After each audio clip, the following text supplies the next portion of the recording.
할렐루야. 오늘도 고르고 복된 날 주일전에 오신 사랑하시는 성도님들을 축복합니다.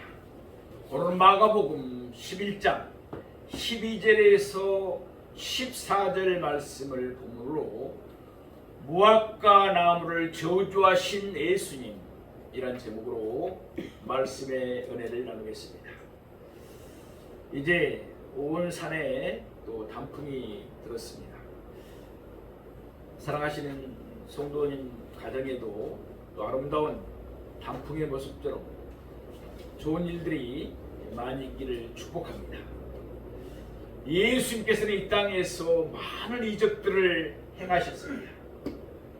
예컨대 예수님은 각종 병을 고치셨습니다. 더러운 귀신들을 내쫓아왔습니다. 죽은 자들을 살리셨습니다. 풍랑도 잔잔케 하셨습니다. 또한 적은 양의 음식으로 많은 사람들을 배불리 먹여주셨습니다. 이에 예수님이 행하신 이적들은 너무도 많습니다. 따라서 예수님이 행하신 이적들을 낱낱이 기록한다면 그 결과가 어떻게 된다고 성경은 말씀하고 있습니다. 요한복음 21장 25절 말씀을 보면은 이 세상이라도 그 기록된 책들을 주기에 부족할 것이라고 말씀하고 있습니다. 마가복음도 예수님의 이적들을 많이 기록하고 있습니다. 그 가운데 마가복음 1장 33절 말씀처럼 그저 간단하게 일괄적으로 설명하는 경우도 있습니다. 이런 일반적인 경우와 예수님의 자신의 부활을 떼면 마가복음에는 예수님의 이적들이 18가지가 나오고 있는 것을 볼 수가 있습니다. 오늘 본문에서 예수님은 열매 없는 무화과 나무를 저주하셨습니다. 그 결과 마가복음 11장 21절 말씀을 보면 그 무화과 나무가 말라버렸습니다.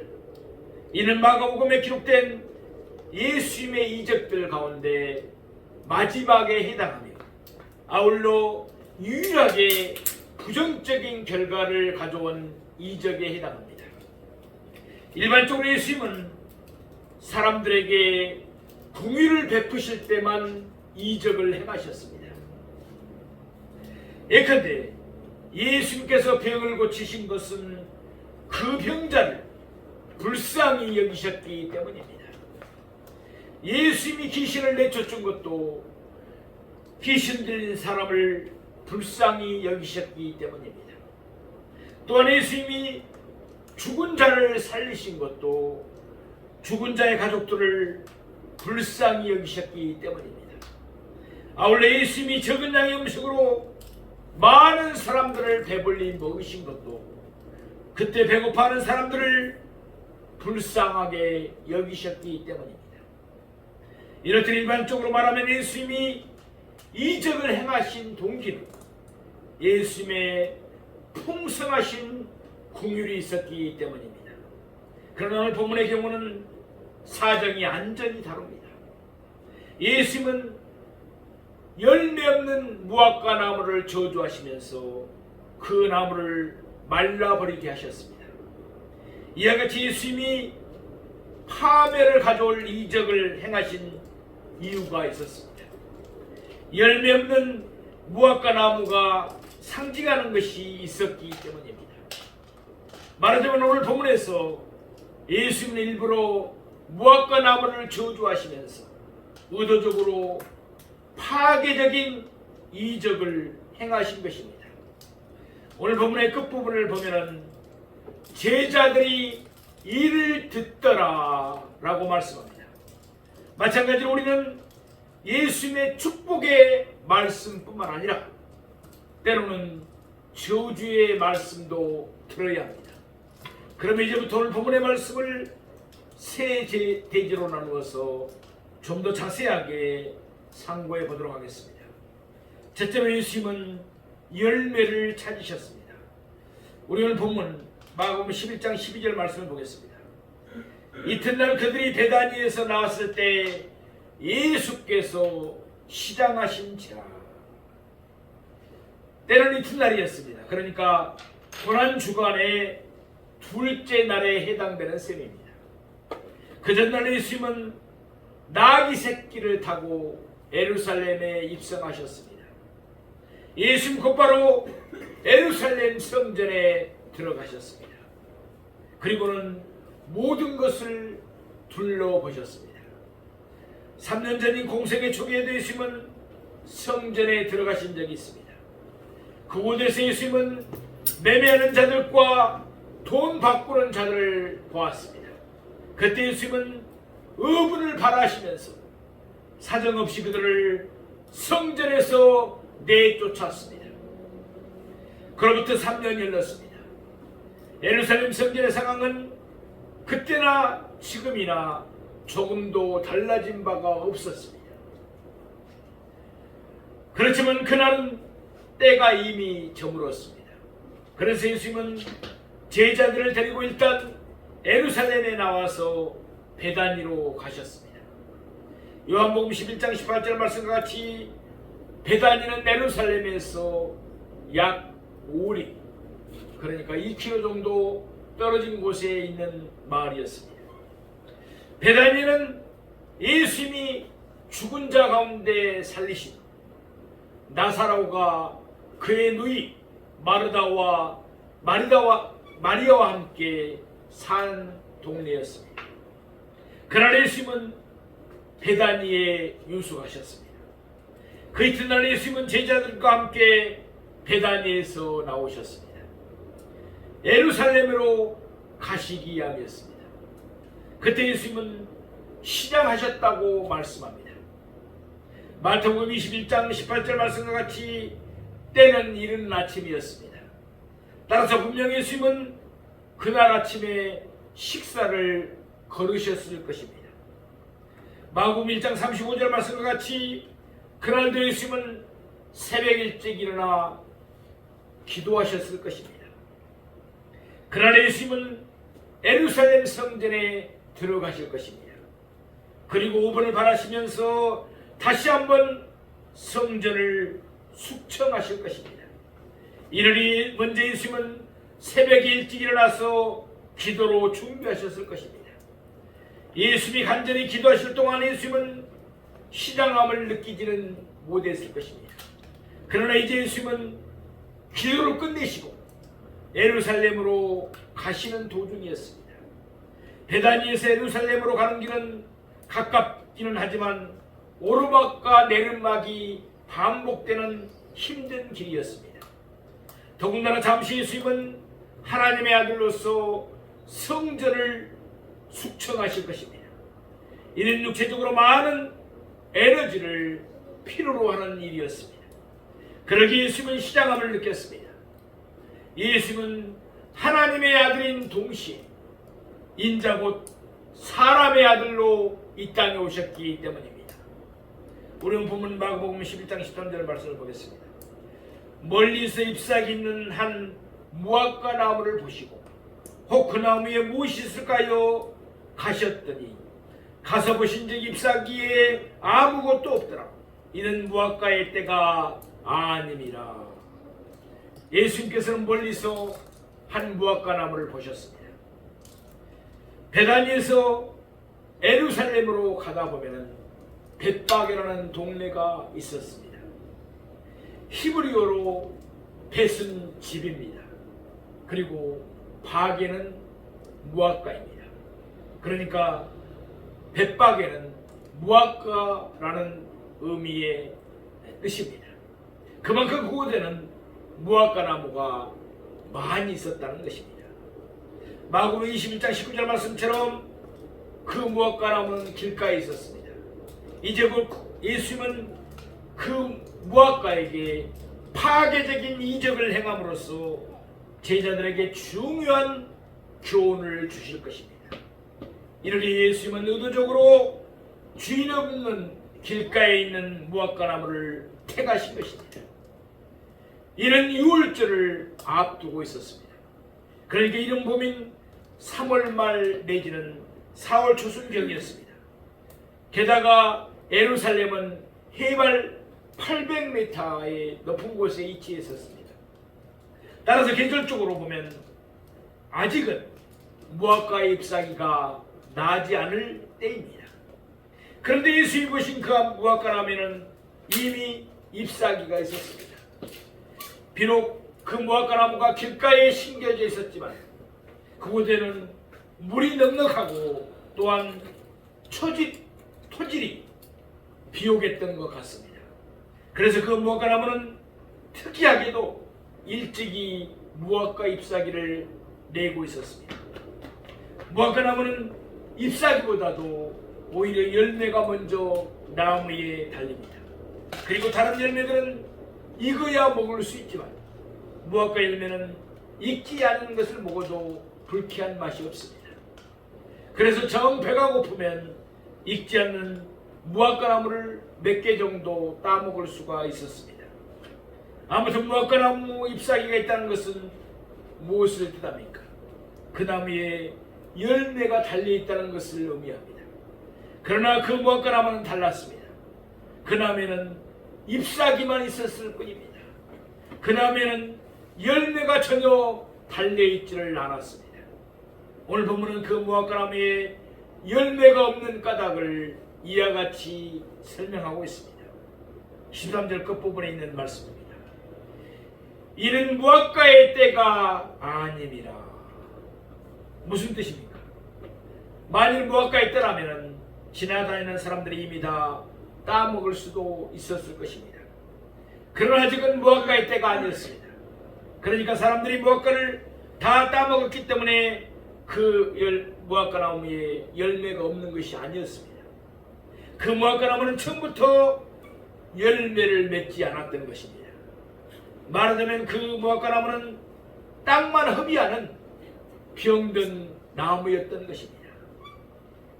사랑하시는 성도,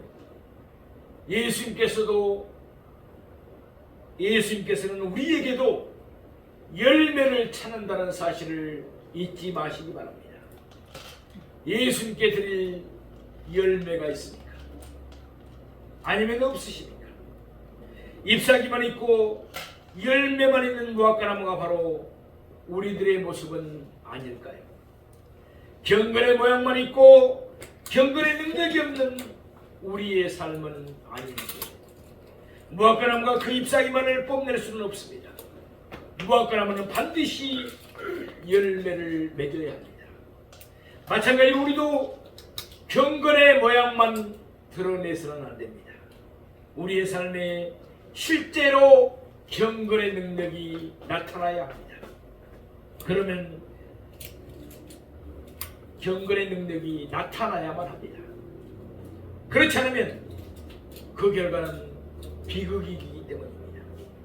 둘째로 열매 없는 무화과나무는 저주를 받았습니다. 우리는 보면 마가복음 11장 14절 말씀을 보겠습니다. 예수께서 나무에게 말씀하여 이르시되 이제부터 영원토록 사람이 내게서 열매를 따먹지 못하리라 하시니 제자들이 이를 듣더라. 예수는 열매 없는 무화과나무를 향하여 이와 같이 말씀하셨습니다. 이제부터 영원토록 사람이 내게서 열매를 따먹지 못하리라. 이는 마가복음 21장 19절 말씀과 같이 이제부터 영원토록 그 무화과나무가 열매를 맺지 못하리라는 뜻입니다. 마가복음 11장 21절 말씀과 같이 이때 예수님은 열매 없는 무화과나무를 저주하신 것입니다. 그 결과 열매 없는 무화과나무는 완전히 말라버리고 말았습니다. 이미 말씀드린 대로 이로써 이때 예수님은 유일하게 파멸을 일으키는 이적을 행하셨습니다. 그러면 왜 예수님은 열매 없는 무화과나무를 저주하셨을까요? 예수님의 시장기가 채워지지 않았기 때문일까요? 아니면 예수님은 열매 없는 무화과나무에게 짜증을 내셨던 것일까요? 절대 아닙니다. 예수님은 단 한 번도 사적인 목적으로 이적을 행하신 적이 없습니다. 이때 예수님의 발걸음은 예루살렘 성전을 향하고 있었습니다. 이제 곧 예수님은 강대의 소울이 된 성전을 숙청하시면서 거짓으로 가득 찬 유대교를 심판하실 것입니다. 예수님은 이번 이적을 통해서 자신이 하실 바로 그 일을 미리 제자들에게 보여주신 것입니다. 성전은 매매하는 자들과 돈 바꾸는 자들로 북적거리고 있었습니다. 따라서 겉으로 보면 그들은 하나님께 열심히 있는 것처럼 보였습니다. 그렇지만 실제적으로는 그들의 마음이 하나님에게서 멀어져 있었습니다. 그들은 어때이 하나님을 경배했을 뿐입니다. 말하자면 그들은 잎사귀만 무성했지 아무런 열매가 없는 무화과 나무와 같았던 것입니다. 그래서 예수님은 사정없이 그들을 성전에서 내쫓았습니다. 이로써 예수님은 하나님이 그들의 제사를 싫어함을 보여주신 것입니다. 먼저 예수님은 잎사귀만 있는 무화과 나무를 저주하셨습니다. 곧이어 예수님은 애식으로 가득 찬 성전을 숙청하셨습니다. 이 두 가지 사건의 의미는 하나입니다. 예수님은 이 두 사건을 통해서 이스라엘에게 임박한 심판을 상징적으로 보여주신 것입니다. 요한복음 1장 11절 말씀과 같이 예수님은 자기 땅에 오셨습니다. 그러나 자기 백성 곧 이스라엘은 예수님을 영접하지 않았습니다. 말하자면 그들은 회개의 열매를 맺지 않은 것입니다. 오히려 그들은 하나님의 아들을 예수 그리스도를 십자가에 못 박혀 죽였습니다. 따라서 열맺는 무화과 나무처럼 또한 애식과 형식으로 가득한 성전처럼 예수를 배척한 이스라엘도 심판을 받아야만 했습니다. 예수는 그들에게서 회개의 열매를 찾지 못했습니다. 따라서 그들도 예수의 심판을 받을 수밖에 없었습니다. 그로부터 40년이 지났습니다. 예수님이 심판하신 대로 이스라엘은 멸망의 날을 맞이했습니다. 주 70년 로마군에 의해서 예루살렘 성전은 완전히 파괴되고 말았습니다. 또한 예루살렘 성벽은 돌 하나도 도리에 남지 않도록 철저하게 무너졌습니다. 이와 같이 열매 없는 나무는 심판을 받습니다. 성경은 계속해서 이 사실을 강조하고 있습니다. 마태복음 3장 10절 말씀입니다. 이미 도끼가 나무 뿌리에 놓였으니 좋은 열매를 맺지 아니하는 나무마다 찍혀 불에 던져지리라. 이는 세례 요한이 강야에서 예친 말씀입니다. 또한 예수님이 직접 하신 말씀도 있습니다. 마태복음 7장 19절 말씀입니다. 아름다운 열매를 맺지 아니하는 나무마다 찍혀 불에 던져지느니라. 요한복음 15장 2절 말씀입니다. 물은 내게 붙어 있어 열매를 맺지 아니하는 가지는 아버지께서 제거해 버리시고. 누가복음 13장 6절에서 9절 말씀에서 예수님은 비유로도 말씀하셨습니다. 어떤 사람이 포도원에 무화과 나무를 심고서 3년이나 그 무화과 나무에서 열매를 구하였습니다. 그러나 열매를 얻지 못하자 그는 포도나무 지기에게 그 무화과 나무가 땅만 버리니 찍어버리자고 말했습니다. 그러자 포도원 지기가 이와 같이 대답합니다. 누가복음 13장 8절에서 9절에 있는 말씀입니다. 대답하여 이르되 주인이여 금년에도 그대로 두소서. 내가 두릅하고 거름을 주리니 이후에 만일 열매가 열면 좋거니와 그렇지 않으면 찍어버리소 하였다 하시니라. 물론 포도원 지기의 간청으로 3년이나 열매를 맺지 않은 무화과 나무에 대한 심판은 다소 늦추어졌을 것입니다. 그러나 그 무화과 나무가 또다시 그에도 열매를 맺지 아니하였다면 어쩔 수 없이 그 무화과 나무는 찍혀버리고 말았을 것입니다. 이스라엘의 운명이 그랬다는 것입니다. 3년 동안 예수님은 그들에게 많은 가르침을 베푸시고 이적을 행하셨습니다. 또한 그들을 위해서 많은 일을 하시면서 이적을 행하시면서 병을 치유해주시고 또 배불리 먹이시고 귀신들을 쫓겨내 주셨습니다. 그러나 그들은 회개의 열매를 맺기는커녕 도리어 예수님을 죽이기로 작정했습니다.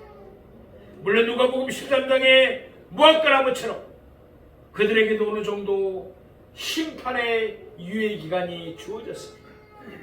그러나 그들에게는 아무런 변화가 없었습니다. 그래서 오늘 본문에 나오는 무화과나무처럼 결국 그들은 심판을 받고 말았던 것입니다. 사랑하시는 성도, 행여 우리도 그동안 무의도식하면서 땅만 허비하는 나무는 아니었는지, 열매 맺지 않은 나무는 찍힘을 당합니다. 지난날 우리의 부실했던 농사와 결실을 회개하며 용서를 구하십시다. 그리고 이제부터는 힘써 아름다운 열매를 맺도록 합시다. 셋째로 우리는 열매를 맺어야 합니다. 예수님 잎사귀 있는 무화과나무에게 열매를 찾으셨습니다. 그러나 그 무화과나무에는 열매가 없었습니다. 예수님 잎사귀만 있고 열매가 없는 무화과나무를 저주하셨습니다. 이는 예수님이 제자들에게 영적인 교훈을 주시기 위함이었습니다. 그래서 오늘 본문은 이와 같이 끝맺음을 합니다. 제자들이 이를 듣더라. 아멘. 예수님의 제자들은 예수님이 잎사귀만 있고 열매가 없는 무화과나무를 저주하신 말씀을 들었습니다. 그때 그들은 과연 어떤 생각을 하고 있었을까요? 만일 그때 그 자리에 우리들이 있었다면 우리는 과연 어떠한 생각을 했겠습니까? 나는 잎사귀만 있는 나무가 되어서는 안 되겠구나. 나는 아름다운 열매를 맺는 나무가 되어야 되겠구나. 분명히 이와 같은 생각을 가지게 되었을 것입니다. 우리 모두는 열매를 맺어야 될 나무들입니다. 예수님 우리에게 찾으시는 것은 잎사귀가 아니라 열매이기 때문에 그렇습니다. 그러면 우리가 맺어야 할 열매는 무엇입니까? 과연 우리는 어떠한 열매를 맺어야 할까요? 갈라디아 5장 22절에서 24절 말씀은 우리가 맺어야 할 열매를 분명하게 말씀하고 있습니다. 그리스도 예수의 사람들은 오직 성령의 열매를 맺어야 될 줄로 믿습니다. 그리스도 예수의 사람들은 그 육체와 함께 정욕과 탐심을 십자가에 못 박았기 때문입니다. 우리가 맺어야 할 성령의 열매는 9가지로 소개되고 있습니다. 사랑과 희락과 화평과 오래 참음과 자비와 양선과 충성과 온유와 절제입니다. 우리는 이들 9가지 성령의 열매를 간단하게 2가지로 요약할 수가 있습니다. 첫째, 예수님을 본받는 것입니다. 성령의 열매 9가지는 모두 예수님의 모습인 것입니다. 예수님은 사랑도 희락도 화평도 충만하십니다. 예수님은 오래 참으시며 자비하시며 선하십니다. 그리고 충성과 온유와 절제도 예수님의 모습인 것입니다. 찬송가 중에 내 모든 소원 기도의 제목 예수님 닮기 원함이라, 이런 가사의 찬송이 있습니다. 우리는 모두 다 예수님을 닮아야 합니다. 그래야 우리는 그리스도 예수의 사람이라고 말할 수가 있습니다. 이처럼 우리가 맺어야 할 첫째 열매는 예수님을 본받는 것입니다. 둘째, 예수님의 증인이 되는 것입니다. 성령의 9가지 열매는 모두 예수님의 모습입니다. 따라서 우리가 예수님을 본받으면 자연히 우리는 예수님의 모습을 나타낼 것입니다. 아울러 우리는 예수님의 향기를 바라게 될 것입니다. 그러면 우리로 말미암아 우리 주변의 사람들이 예수를 믿게 될 것입니다. 아울러 우리로 말미암아 우리 곁에 있는 사람들이 하나님께 영광을 돌리게 될 것입니다. 이와 같이 우리가 맺어야 할 둘째 열매는 예수님의 증인이 되는 것입니다. 사랑하시는 성도, 지금까지 우리는 오늘 본문의 말씀을 통해서 세 가지 사실을 상고해 봤습니다. 첫째로, 예수님은 열매를 찾으십니다. 둘째로, 열매 없는 무화과나무는 저주를 받았습니다. 셋째, 우리는 열매를 맺어야 합니다. 예수님은 우리에게도 열매를 찾으십니다. 잎사귀만 있는 무화과나무처럼 혹시 우리의 직분만 가시하려 들지 말고 직분에 걸맞게 열심히 봉사하는 우리가 되기를 원합니다. 예배를 드릴 때도 예배 모양만 갖추지 말고 신령과 진리 예배를 하나님께 드리십시다. 열매를 맺지 않으면 심판을 받습니다. 매일매일 성령의 열매를 풍성하게 맺히도록 기도하며 힘쓰십시다. 예수를 본받기 위해서 하나님의 말씀인 성경을 날마다 더 깊이 배우고 묵상합시다. 그리고 언제 어디서나 예수님의 증인이 되라는 심정으로 힘써 복음을 전하십시다. 요한복음 15장 8절 말씀입니다. 너희가 열매를 많이 맺으면 내 아버지께서 영광을 받으실 것이요 너희는 내 제자가 되리라. 아멘. 열매를 많이 맺는 우리가 되기를 원합니다. 그래서 하나님께 영광을 돌리고 하나님으로부터 칭찬을 듣는 우리 모두가 되기를 주님의 이름으로 축원드립니다.